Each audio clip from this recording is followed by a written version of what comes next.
Thank you for joining me as I continue my examination of Lee Strobel's book, The Case for a Creator, from my atheist perspective. In this video, we will cover Chapter 6 of the book, The Evidence of Physics, the Cosmos on a Razor's Edge. So let's get started. The chapter begins with a lengthy story about Patrick Glynn, who worked for the Reagan administration and currently works at George Washington University. Glynn was an atheist, and then he became a Christian after learning about the anthropic principle, which convinced him that the universe must have been created with humanity in mind. Glynn subsequently became a Christian apologist and an author. Next, because that's just an example, Strobel likes to throw out these random examples of, see, this person was an atheist, and then blah, blah, blah, convinced him to be a Christian. Makes you think. He does that a lot.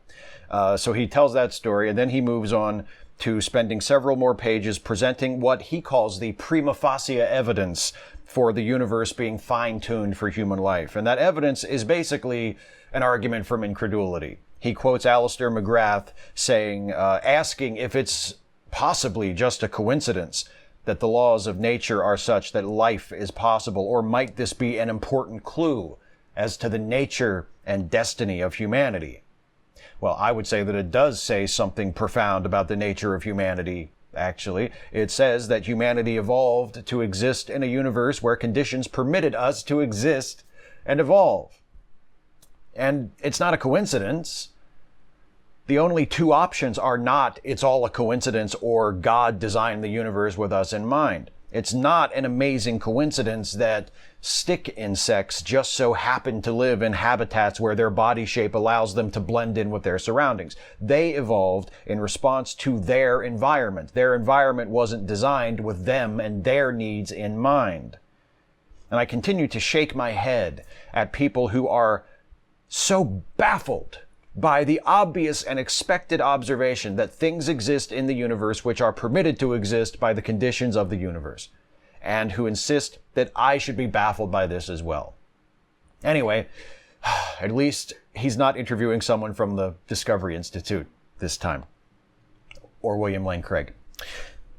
Strobel's interview subject for this chapter is Robin Collins, a philosopher at Messiah College in Grantham, Pennsylvania, whose areas of interest include the intersection of science and religion and the teleological argument for the existence of God, also known as the fine-tuning argument. According to his Wikipedia page, Collins has received support from the Discovery Institute in the past, though he is no longer affiliated with it due to conflicting visions. Whatever that means, it doesn't say. Collins did study physics as an undergrad, and he entered a doctoral program in physics before leaving that program and pursuing philosophy, where he eventually earned his PhD. So he does have some training in physics, which is good, but he's also not a scientist. He's a philosopher. Why is Strobel talking to another philosopher about science instead of a scientist? Scientists who are able to talk about complex subjects of philosophy with accuracy and clarity and respect are extremely rare.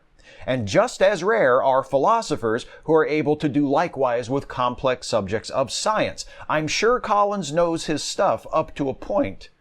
But why, oh why, if Strobel is sincere about his desire to learn what science says about whether or not there is evidence for God, would he not want, for this chapter about physics, to talk to a professional scientist? Perhaps I might be so bold as to suggest a physicist. Someone who works professionally in that field, who is fully trained and up to date and informed about the subjects that Strobel is going to ask about. I don't know, maybe I'm asking too much. I should maybe just be grateful that for one chapter at least, Strobel won't be gushing over someone I've heard from 17 times before in the various books I've reviewed in this series. I wasn't familiar with Collins before this, so it'll be nice to read someone new regurgitating this awful blockheaded argument. Strobel and Collins begin discussing the impression of design that one gets from the natural world. Collins, correctly, so far as I can tell, describes the scientific version of the fine-tuning problem, that the initial conditions of the universe had to fall within an extremely narrow range in order for the universe to turn out the way it did. Collins then does something sneaky and immediately adds, the result is a universe that has just the right conditions to sustain life. Now, correct me if I'm wrong, anyone who knows better, but the fine-tuning problem in cosmology isn't concerned specifically with the universe being able to sustain life.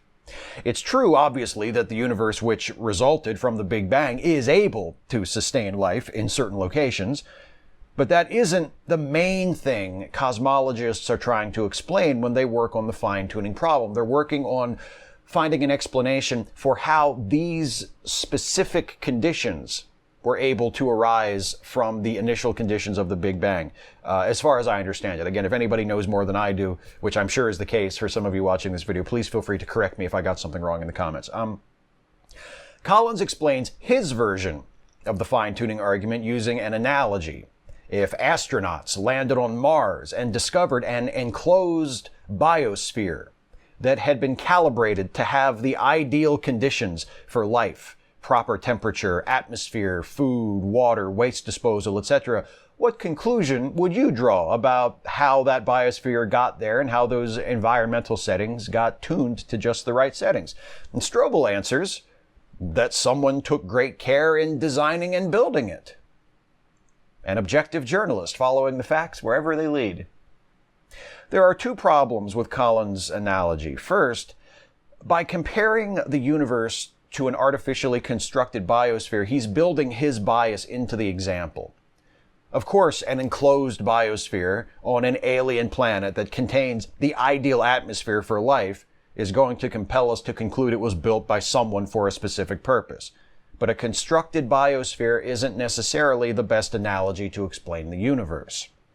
In fact, I think it's a pretty terrible one. As I've said already, there is no need to go to great lengths to explain why we live in a universe where the conditions are just right for us to live here. The universe came first. We came much later. We are capable of existing under the conditions of the universe in which we exist. What else would we expect to find? Where is the mystery here? This is like being astounded that fish just so happened to be born in the water instead of on the land. It's a lucky thing those fish were born in the water because they wouldn't be able to breathe if they were born on the land. Can it just be a coincidence that the fish were born in the water? That all of the fish were born in the water? Something's a little fishy about that, don't you? I apologize. Second, while describing his hypothetical Martian biosphere, Collins says that there are multiple dials of environmental controls, each of which has a huge range of possible settings. Well, if those dials are meant to correspond to the laws of physics or to the universal constants that are so often cited by people who make the fine-tuning argument, that doesn't work. We don't know how many possible settings the dials have. There may be infinite potential settings. Or the settings they have in our universe could be the only settings possible. Or it could be somewhere in between those extremes. There could be only a narrow range of possible settings. We have no idea. Creationists will sometimes try to use probability arguments to show how astronomically unlikely it is that we just so happened to get a universe with physical laws tuned just right to allow us to exist. The universe couldn't have been created with its conditions precariously balanced on this razor's edge to allow for life in the universe as we know it otherwise. That couldn't have just happened by pure chance, they say. But such arguments are meaningless because we simply have no idea what other values the various constants might have. The only universe we have to study is our own. And in this universe, the constants only ever have their present values. Hence, constants. Strobel and Collins go back and forth, taking turns marveling at how incredible it is that the universe turned out the way it did instead of some other way, and how the universe must have been created with us in mind by some intelligent entity, because if it wasn't, we're just astonishingly lucky. Collins begins discussing the cosmological constant, which he says is much smaller than cosmologists might have guessed. In fact, according to Collins, the unexpectedly small value of the cosmological constant is widely regarded as the single greatest problem facing physics and cosmology today. As we might expect, Collins and Strobel are overstating the significance of the problem. Collins describes the low value of the cosmological constant as the kind of inexplicable observation that stubborn atheist scientists are desperate to explain because they know its mere existence points right to God and they can't have that. But that is not the case, which is not to say it isn't a problem. The cosmological constant refers to the energy density of the vacuum of space. Quantum field theory predicts that the value of the constant should be very high, but the constant's actual observed value is very low. This is a particularly serious problem when cosmologists attempt to create theoretical models of cosmic inflation, because the value of the cosmological constant determines the rate of inflation. So if your theory can't give you an accurate value for the cosmological constant, you can't use it to construct a reliable model of inflation. That is a problem. And there are a lot of very smart people working very hard on solving that problem, but it doesn't threaten physics or cosmology as a field, and it doesn't force scientists back into a corner where they have to posit these outrageous, preposterous possible scenarios in order to avoid admitting that God did it. Now, I'm sure I butchered that or got some of that wrong because I am not a scientist. I am a layperson, but I think that's the gist of it as I understand it. The cosmological constant problem is definitely an important problem in physics and cosmology. But as I said, it doesn't threaten to destroy the field or force scientists around the world to admit that this is evidence for God. It simply isn't of that nature. And I can't stress this enough, actual scientists aren't running around pulling their hair out trying to figure out how to prove that God didn't do something. God doesn't enter into the problem. There's no evidence for God. There's never been a single problem ever solved where God was the solution. Whatever the solution to the cosmological constant problem is, whether we're missing it due to a flaw in a theory or some limitation in our ability to perform particle physics experiments or whatever it is, it's probably not going to wind up being, oh shit, God must have done it. Because that has never been the solution to any mystery ever. Well, anyway, hey, I told you that they'd probably try a probability argument. Strobel asks Collins just how precise the value of the cosmological constant is, and Collins replies that the fine-tuning has conservatively been estimated to be at least 1 part in 100 million billion billion billion billion billion. What the hell is he talking about? He's just throwing out a preposterously huge number and going, see? Right? And Strobel's response is, that's breathtaking, staggering. Is he saying the cosmological constant has 100 million billion billion billion billion billion possible values, but the value it currently has is the only one it could have in order for us to be here? How does he know that that is the case? How does he know that it has that many other possible values? How does he know how many other possible values the cosmological constant has? How does he know the value it has now is the only value that would allow for the existence of life? Life as we know it or any other form. How does he know this? Collins declares that the fine-tuning of the cosmological constant is enough all by itself to establish that the universe is intelligently designed, unless there's a natural explanation for it. Yeah.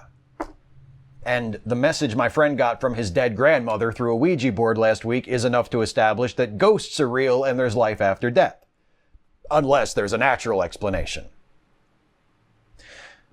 But Collins ups the stakes, because in part of the chapter that I skipped over, he also makes a fine-tuning argument about the force of gravity. And it's basically the same argument that he makes about the cosmological constant. It's the only fine-tuning argument that anybody ever makes. That the force of gravity could only have a certain value, or its value has to fall within a very narrow range of possible values in order for the universe as we know it to exist and for us to be here. Because if the force of gravity was a little bit stronger or a little bit weaker, then stellar fusion wouldn't be possible, stars wouldn't form, galaxies wouldn't form. The universe as we know it just would not exist. So if you take the fine-tuning of the cosmological constant and you combine it with the fine-tuning of gravity, then the fine-tuning would be even more precise. How precise? 1 part in 100 million trillion trillion trillion trillion trillion trillion. That would be the equivalent of 1 atom in the entire known universe, Collins declares. How does he know how many possible values the force of gravity can have? Probability arguments are meaningless if you don't know how many possible results there are. He's just saying big numbers. Collins returns to his analogy of the biosphere on Mars. He asks Strobel to imagine that he left the biosphere with all of the environmental control dials turned to random settings, then returned a year later and found them all precisely tuned to the right settings for life to exist inside the biosphere. So, is he saying that the values of the universal constants were random in the beginning? Let's say immediately after the Big Bang, they all had random values, and then they took on non-random values. How do we know the values of the constants immediately following the Big Bang, or their initial values, if you like, were random? How do we know they were random? They could have been determined by some principle, by some force. How do we know the values of the constants now aren't random? Maybe the values that they have now are just totally random. Maybe the whole thing is random. We don't know. And is that even what Collins is trying to say? That the values were initially random and then they became non-random sometime later? I don't know. I don't know. It's a very confusing analogy. Strobel observes that few concepts stretch the mind as much as the fine-tuning of the universe. And that's probably true if you're a cosmologist or a physicist and you're trying to solve actual fine-tuning problems in science. But if your version of the fine-tuning of the universe is, how did it turn out just right for us? Sorry, no. Not a mystery. Not a mind-blowing concept. We exist in a universe that allows for our existence. It's literally the most obvious thing in the world. Strobel writes, quote, "In light of the infinitesimal odds of getting all the right dial settings for the constants of physics, the forces of nature, and other physical laws and principles necessary for life, it seems fruitless to try to explain away all of this fine-tuning as merely the product of random happenstance." So, maybe there's another natural explanation. Again, there are more options than it's all totally random and God did it. Natural does not mean random chaos. Well, from this point, Collins goes off on another prolonged probability argument, saying that if he flipped a coin and it came up heads 50 times in a row, you'd start to think that the game was rigged. Okay, it could be rigged, or it could be random, or there could be factors you have failed to account for influencing the outcome of the coin flip. Could be any of those. If all you know is that the coin came up 50 times in a row, you don't know which of those possibilities it could be. Eventually, Strobel asks Collins what he would say if there are natural explanations for this fine-tuning. Maybe, Strobel says, someday physicists will develop a viable theory of everything that accounts for all of this. What are you going to say then? And Collins says it wouldn't bother him a bit. Okay. Is that because he cares mostly about finding the truth, whatever it might be, regardless of his personal theory? Collins says it wouldn't bother him because it would simply move the improbability up one level. Strobel asks what he means, and Collins explains that if it turns out a theory of everything can explain how all the values of the universal constants have the values that they have because of some natural principle, that would amplify the argument for intelligent design, because it would show the designer was even more clever than we thought. Collins says to Strobel, quote, as difficult as it would be to fine-tune the universe by adjusting all of the individual dials, it would be even more difficult to create an underlying law of nature that then forced all the dials into those specific positions. All that would do would be to make me even more in awe of the Creator. Oh, see? We just get to an even more awesome Creator. Getting to the point where it looks like it almost has to be God, right, folks? Right? So basically, if there is a natural explanation, Collins will respond with, well, great, then God must have created the natural explanation. He's even more awesome than you thought. Yep. And Stacy the Magic Unicorn created God. So there. What are you going to do with that? Well, my God created Stacy the Magic Unicorn, Collins says. No, I will say, Stacy the Magic Unicorn created God because she is a super God. And that's just the way it is. And we could go back and forth like that until one of us was dead, because there's no way to settle that argument. I said earlier in this series that creationists often favor arguments that are unfalsifiable, and this is one of the most blatant examples of that which I have ever seen. Look at how Collins embraces it. He doesn't hide from the unfalsifiability of his argument. He doesn't try to disguise it. He just comes right out and says. He spends the whole chapter up to this point saying, there's no way that there's a natural explanation for this. It has to be designed. And then Strobel says, but what if they find a natural explanation for it someday? And Collins doesn't even skip a beat. He says it doesn't matter if they find a natural explanation because it's still God. Whatever the natural explanation is, God just created that. Strobel brings up a version of my answer to the fine-tuning argument, which is that, of course, the universe allows for our existence. If it didn't, we wouldn't be here, you numbskull. And Collins responds that it's like standing before a firing squad of 50 shooters, and when they fire at you, not a single bullet hits you. Well, how does that happen? You couldn't just dismiss the question by saying, well, obviously they missed me because I'm still alive. That's not the point. The solution isn't there's no mystery because we're here. The solution is we evolved to exist in this universe. Therefore, it only makes sense that our existence is allowed by the conditions of this universe. For the second time in this series, I will mention Douglas Adams and the puddle analogy.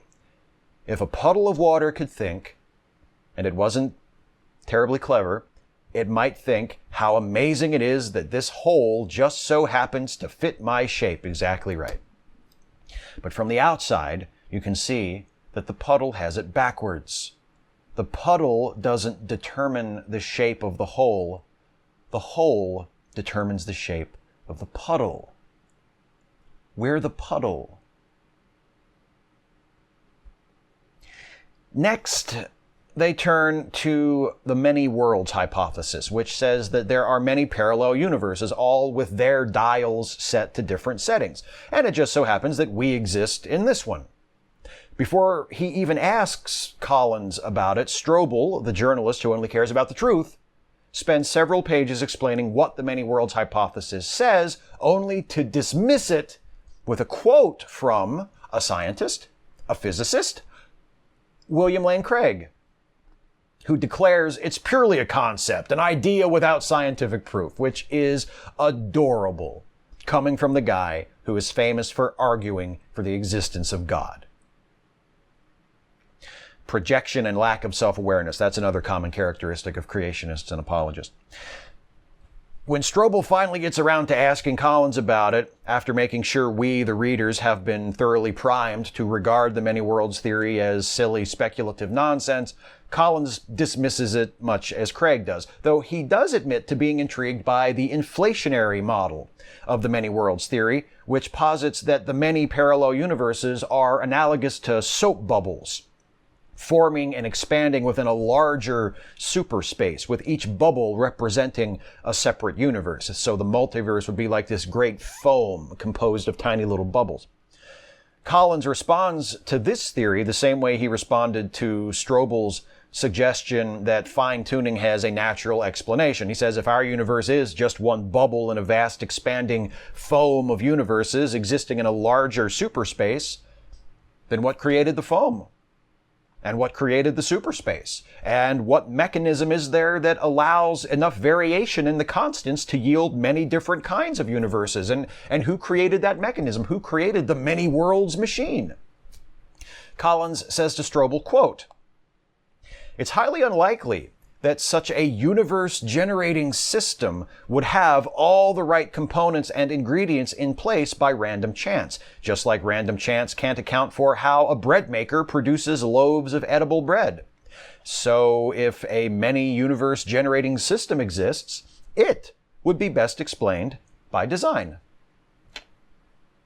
Same song as last time. Collins is willing to accept a natural explanation because he can always place his God over whatever that explanation is by playing the same game. Well, what explains the explanation? But you can't do that for God because that breaks the rules. You can't say what explains the explanation if God is the ultimate explanation, because God, by definition, requires no explanation. Isn't that neat? Why does anyone even bother with proper science when you can just do what Collins is doing? Sure, we wouldn't find out nearly as many true things about the world, but we'd always think we were right. Collins goes on to explain that postulating the existence of a supermind, or God, makes all the sense in the world. It would simply be a natural extrapolation of what we already know that minds can do. Yes, minds can design things. Minds, at least the ones we've discovered so far, can't create universes. And honestly, what is even the point of arguing with someone like this? He's already demonstrated twice that nothing will convince him that the universe isn't intelligently designed by God. So if I say, okay, maybe our universe was designed by a mind, but not a supermind, maybe just a regular mind, living in another universe where they have technology far advanced that is capable of creating universes, he can always come back at me with, yes, but then who created that universe? Who created those minds? Who designed those designers? Let's have one last quote from Strobel. Quote, "Whichever way I looked, the inference of design seemed inescapable. If ours is the only universe in existence, which is a logical conclusion based on the evidence, then its highly sophisticated fine-tuning cries out for a designer.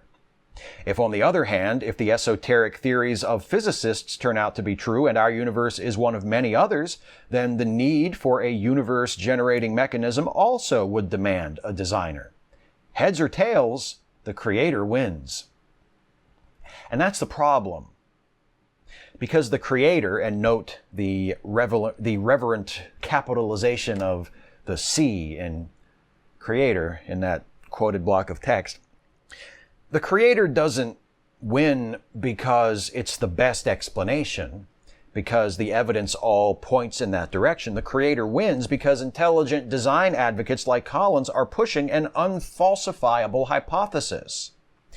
They describe a supposedly unlikely scenario and say this must be designed. So you say, what if there is a natural explanation for it? What if it just looks designed, but it's really not? And they reply, well then, the designer must have been responsible for whatever natural force or law or principle there is that explains that. You still have to have a designer. There's no way to disprove it. What would convince Collins that the universe isn't intelligently designed? Hypothetically, what evidence could he be shown? What theory, if true, would disprove intelligent design in his eyes? If there's nothing, and that appears to be the case, then what he's talking about is not science. Because despite how well substantiated and widely accepted they are, and how useful they are, how proven by observation and prediction and experimentation they are, proper scientific theories like evolution and the Big Bang are falsifiable. There are things that could prove them wrong. There are ways to test them. There are certain observations or experimental results that, if they were ever to be seen, would force honest scientists to admit that they had it wrong. Not Robin Collins. He can't possibly be wrong. Then again, he's not a scientist. And it's a good thing too, because judging by this chapter, he'd be a shitty one. Well, that's it for this chapter. In the next video, I will return to review chapter 7 of the book, which is titled The Evidence of Astronomy, the Privileged Planet. Can it possibly be true that Lee Strobel can find an astronomer to explain astronomy to him in the next chapter? It can be a Christian astronomer. I don't care. Just please find an astronomer, someone who works in the field of astronomy, who has looked through a telescope, who works for an observatory or something like that, who has a degree in astronomy or cosmology. I don't care if they believe in God. They have the astronomer come out and say, you know, God created everything. Fine, great. I disagree with you. I think you're wrong. So does most every other scientist in the world. But at least you're a proper astronomer talking about astronomy. Can we please make that happen? Can we please not talk to someone who isn't an astronomer, who isn't even a scientist? Can we please talk to an astronomer in chapter 7? I haven't read ahead. I do these one chapter at a time, 1 week at a time, so I don't know. I won't find out until next week if Strobel talks to a proper astronomer in chapter 7. But God damn it, I hope that that's what happens. I don't know how anyone can possibly fall for any of this. We're halfway through this series now, and what we have had is a guy, an author, claiming that he cares about finding out what science says about his big question, and he hasn't talked to a single scientist about it. His whole bit, the whole premise is, I'm going to go out as a journalist and I'm going to ask the tough questions. I'm going to talk to people who know about these scientific subjects, and I'm going to get them to tell me the truth. He hasn't talked to a single scientist. Anyway, that's it. We'll be back next week for Chapter 7. Thank you as always so much for watching. If you have anything to say in response to what I have had to say, please do leave a comment. Particularly if you know more about the science than I do and I got something wrong when I was summarizing things or describing things, please correct me in the comments. I would very much appreciate that. And so would everybody else watching. If I screwed something up as a layperson, as a non-scientist, please do correct me or tell me what is a better way to explain it or whatever. And also, if you enjoy these videos, please consider helping me to continue making them and to continue making all the videos that I make on this channel by supporting my work through Patreon. You can go to patreon.com/Steve Shives to become a patron of this channel. Every little bit helps. You can pledge $1 a month, or you can pledge more than that if you think I'm worth it and you can afford it. But it all really helps me out, helps to keep the lights on, and helps to keep the videos coming. So thank you to all of you for your support in whatever form it comes, whether it comes just in the form of your attention or it comes in the form of a Patreon pledge or a one-time donation through PayPal or whatever you do. Thank you so much for helping me out, and thank you for your attention, and I will see you next time.